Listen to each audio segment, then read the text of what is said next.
Hey everybody, so I took a couple days off, but it's time to make another video. So first off, we're just going to have a little bit of fun. We're going to go ahead and claim the season rewards on Splinterlands cards.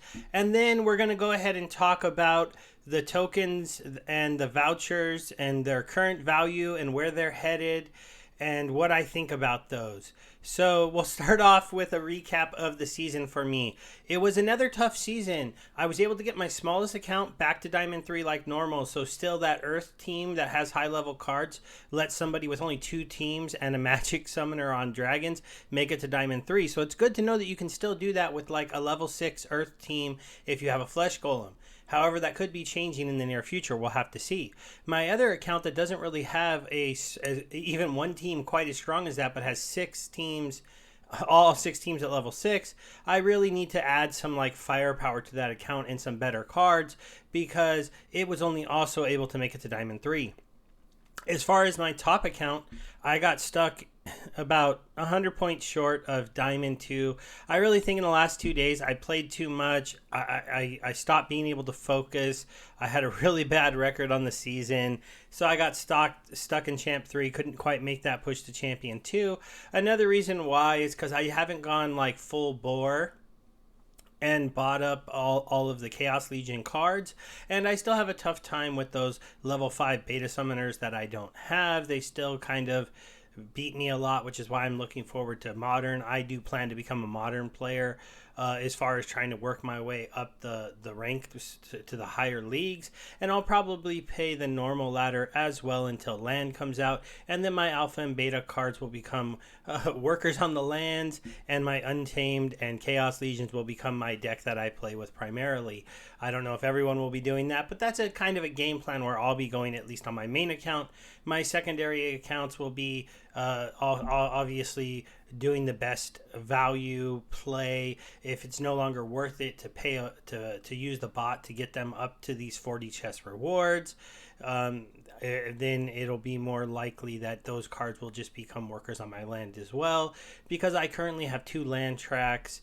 I could sell 1 track as we get closer to land launch, but at current values, I just don't see a point until we know what these cards can produce and how much money they can make for the end users. You're getting really just pure speculation at this point if you were to let them go for current prices, and everything's gone down. So if I was going to sell it, I would have sold it a month ago. So for now, I'm holding on to both of my tracks. All right, so this is one of my accounts that made it to Diamond 3. This is actually the account that normally can make it to Diamond 2. Actually has enough power to make it to Diamond 1. One of the things I'm kind of noticing also that might be hurting us is that I feel like there's actually some players with really good cards who are playing kind of casually right now. Ooh, nice to start with an epic. And what I mean by that is I'm noticing that I run into cards in Diamond 3 like people with very, very, very good teams, and I would expect them to be higher up than Diamond 3, up in Diamond 2, up in Diamond 1, even in Champion. But they're just kind of hanging out down there in the lower ranks, and that seems kind of weird. And I'm wondering if some of you noticed that. Got my second rare. No golds yet. Golds are a lot less prevalent. There's another rare. Now that you can no longer use your potions on season rewards and chest rewards. You used to be able to a long time ago. Some of the newer players might not know that. That's a good rare to get. Healing cards always go up in value, it seems like, as time progresses and they go out. Ooh, there's a gold rare. This card used to be really, really popular, but it's gone down in price. I actually picked some up today because I've been getting some credits. It's really nice to see that you have to buy these packs now in phase 2 with credits, because I've actually been seeing some credits coming in, which does let me know some of my referrals are still around and playing the game. So that's a pretty good season reward here. We pulled 1 gold foil that's probably worth like 20-ish. We'll check his value just to see. A decent amount of rares and 1 epic card. We'll close out. We'll go to cards. We'll go to rare gold. It actually has a decent amount of rare gold cards because I've been delegating them to help with the power. This is one of the reasons why this account has a lot of power but cannot make it to those upper leagues. There's the one that we pulled today. Oh, $9. So yeah, these are a lot cheaper than they used to be. Obviously, we'll talk a little bit about that when you look into the burn value of only 500 DEC on these newer gold cards. They're not really held up in value as strongly as some of the older ones. For that same purpose, though, you might see more of these golds. Like if we look at an older gold card, do I have anything on here? Oh, here's a chicken. See, 3,000 DEC inside the chicken. So, and he's out of print, and so this card is still estimated at being like a $300 card. That's kind of surprising, but that's kind of the difference there. You see, those are both rares. I think this one is older too. Yeah, this one's 2,000 from the Untamed set. All right, so now let's go ahead and log this account out. Oops, wrong thing. Log out, and we'll log in my other smaller account. If you see these accounts playing, typically you're playing a bot, so you can get an idea of how the bots work. These accounts can't always quest because, like right here, I got stuck on a fire quest, but I can't do fire on this account. He only has earth, water, earth at level 6, water at level 5, and a level 7 dragon summoner so that he can play dragons as another team he could quest with. He still needs these two teams to be involved in the quest. He couldn't quest very much in the past, but now that you can get a sneak quest, a sniper quest, and no neutral quest, a lot of non-team specific quests, he actually does get to do his quest, I'd say, about 70% of the time. And he does make it up, as you can see, to Diamond 3. That's where he's capped out. Once Untamed is fully out and cheap enough, I could give him an Untamed Summoner in fire and then like try to put together a level 5 or 6 fire team to add that to his repertoire. And I might do that depending on what happens. I mean, if prices keep dropping in Splinterlands over the near future, and we're going to talk about that a little bit, then it's our opportunity to level up these cards. Oh, a legendary. Here we go. Oh, and that's a good one. This one is a very, very strong card. He's probably the best one to be buying of the legendaries as far as use in the future. He is just an awesome card. Let's go ahead and go through here pretty quick here. See if we get anything else. I'm clicking on them because I am just talking with you guys, but I don't want this video to take too long as we're just getting rewards. So I'll try to go a little bit quicker on these. And then I'll do a reveal all on my bigger account. Got another epic. This one's a strong card. And I got 2 more Ventaris. That was actually a really much better pool overall with the legendary and a lot more rare cards. I haven't flipped a big DEC number in quite a while. So, well, there's a 100. That's not bad. We'll switch over here. This is my main account. Like I said, I got stuck in champion season. Hold on.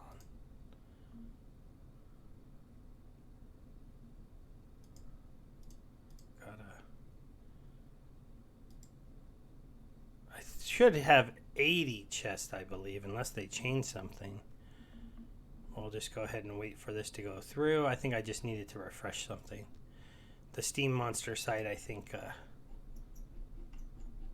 yeah, that's 80, not 40.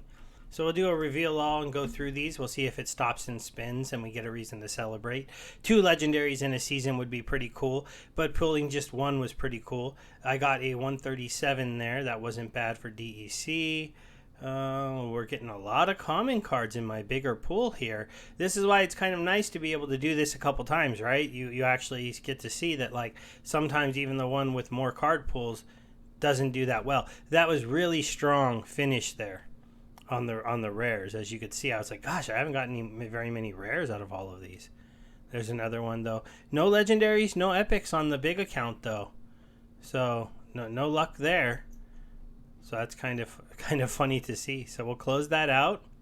The pending rewards are because I'm in Diamond 3 right now because I haven't started playing again yet.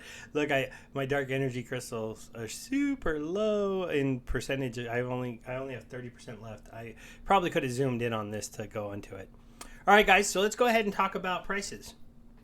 DEC is down to about 0.006 cents. That is, went up a little bit to 6.4, but that's about 1,000 equals $6.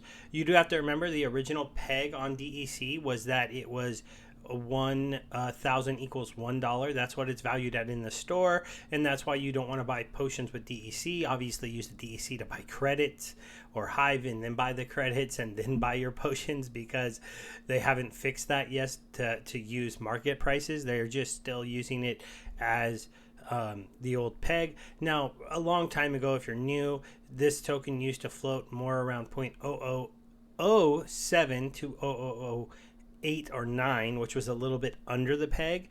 And so then the way it held that value is that Splinterlands would give you $1 for it if you were buying packs or potions. So you'd buy it here for 70 cents or 80 cents on the 1,000, and you'd get a 20 to 30% discount on buying your packs, on buying your potions. That is where we could be headed again. Now, I don't know that for sure. I'd say that current price of Chaos Legion and current price of vouchers, and we'll get into that in just a moment, would prove that we're probably not headed to that same place. Splinterlands did say in their AMA that they would switch over to starting to use the market value price of the tokens for buying potions and other things in their store. When they start to do that, I think that'll be very, very good for us, because then sometimes people will start to use DEC without a second notice when they're buying things from the store. Also, if packs don't sell out and you can constantly buy packs with DEC, then that helps protect the market value.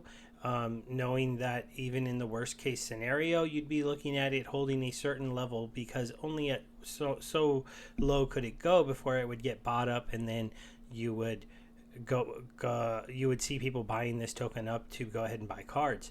That being said, in my Telegram group and in my videos in the past, and maybe I haven't been stressing this enough, but anybody that has ever asked me, DEC is not a token designed to hold. It is not an investment token. Now, nothing I say is investment advice. I'm just a guy on the internet. But this is a token that you make in game, and it's meant to do things in the game. Historically, it's meant for you to use to upgrade buildings within your guild. It's meant for you to buy potions. It's meant for you to buy packs. It's meant for you to have to save up to take advantage of when they do the special sets, like the dice set you could only buy with DEC. So when Rift Watchers comes out, you may only be able to buy that one with DEC. It is a token that they make sure they build sinks for within the game, but it is not a token that's meant to be like kept and held. But the airdrop changed that, so that's where we got a real wild run up in price. People found out that they could get more SPS if they held DEC. I never worked on getting a large amount of DEC. I had a good collection of cards. I let my collection power get me my SPS airdrop, and I'm doing okay with my amount of tokens I'm getting per day. But I never really thought that DEC was going to hold that high peg. When it got up to that high peg, I was actually in a DEC USD pool. I pulled out, kept the dollars, and I sold the DEC because I was like, I don't think it's going to hold this. I don't think it's going to stay here. I told people that that's what I did. And so far, I've been correct. It took a while, but it's trended down. And now, I will admit I was wrong for a little bit. I didn't time it perfect. Nobody ever times anything perfect usually in trading, except for a few people. But overall, I made the right decision of deciding not to ever hold lots of DEC. Now, I'm going to just state that at this point, I don't see what is really protecting DEC other than SPS and the SPS airdrop. I've always thought that when the airdrop ended, this token would trend back down towards the peg. If Splinterlands soon can change the game economy to accept DEC at market value, and then they decide not to just take that from us and dump it, but sometimes put it into liquidity pools and do other things with it, then that could protect the price, and the token could stabilize higher than the original 1,000 to $1, and we could see it stay somewhere around this 1,000 to $5, 1,000 to $6 range, which obviously it's 5x up. So if it doesn't, we're going down 500%. I did want to take a minute on DEC because I know a lot of people are worried about it. If you've been holding a lot of it, I'm not going to lie, it might be time to spread out some of that risk and do something else with it. but I don't know exactly where we're headed with this, but what time will tell. And hopefully you're not getting hurt too much if you are someone that was holding a lot of this. And you have to remember you've been getting the SPS token. All right, let's talk about SPS. SPS is down in the quarter range. I was actually shocked when SPS ran up to like $1. When it did, it got some hype when it first came out, and it really had some really good days. You had some people looking to get a really good stake of it. You had the voucher program came out, which really actually gave staking it some value, and to see it dropping in price so sharply is actually kind of surprising to me. I don't know why people are deciding to sell this instead of stake it. I've only sold a tiny bit of SPS, and it was only really to help me with funds to get into the pre-order. And so my thought is that's what other people might be doing. It might just be, they feel like they have a decent nest egg of it staking, and so now they're going to start liquidating it to get funds for the $4 packs. The $4 packs are looming, and I think that they are hurting the value of almost everything else in Splinterlands. Why? Because if there was ever a time to liquidate packs, to get into dollars, to get lots of dollars on the sidelines, it's right before you can get your first general sale pack from the Splinterlands, either by doing a general pre-order, which my group is doing. We do have over 30,000 packs committed to that pre-order, so it will happen. Make sure you join the Discord in the description below if you decided you'd want to put in your pack order in a pre-order. To date, I don't think we're necessarily selling out of packs early on day one, but you don't know. And then the next couple weeks, if the crypto markets recover and we start hearing aggro saying I've sold out of all 6 millions of my packs that were available for pre-order, then that's the time to worry that the packs are going to sell out quick. And that's when it would be too late for you to get into a pre-order.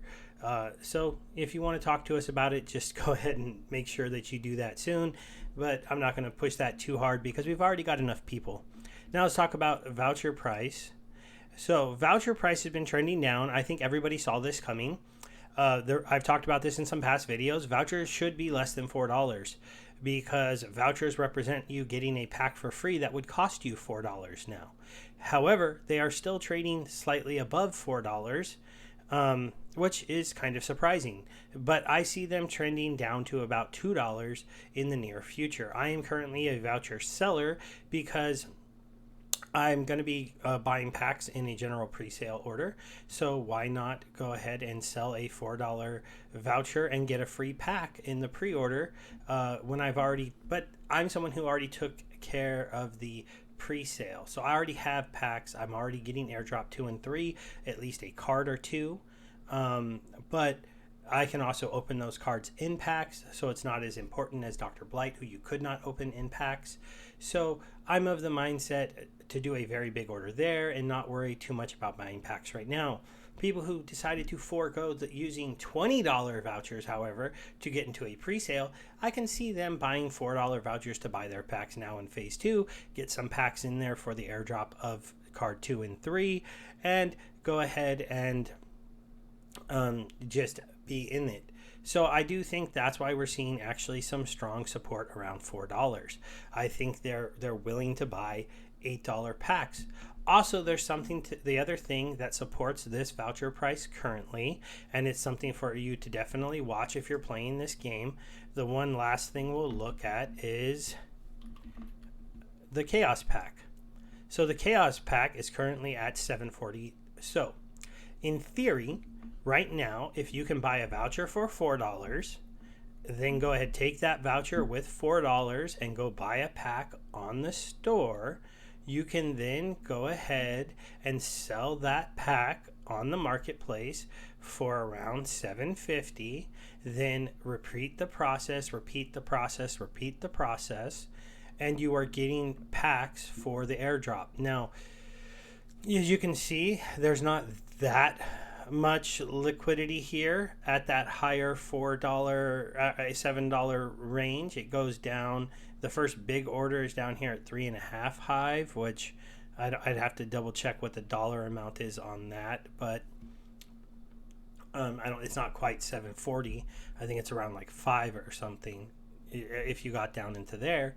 But that's kind of one of the games that can be played right now, is that you can go ahead and build up your amount of packs bought for airdrops, get some pack sales in, and you can keep going at that rate. So like, let's say you had $1,000, which would normally, or let's say $400. You were only going to buy 100 packs.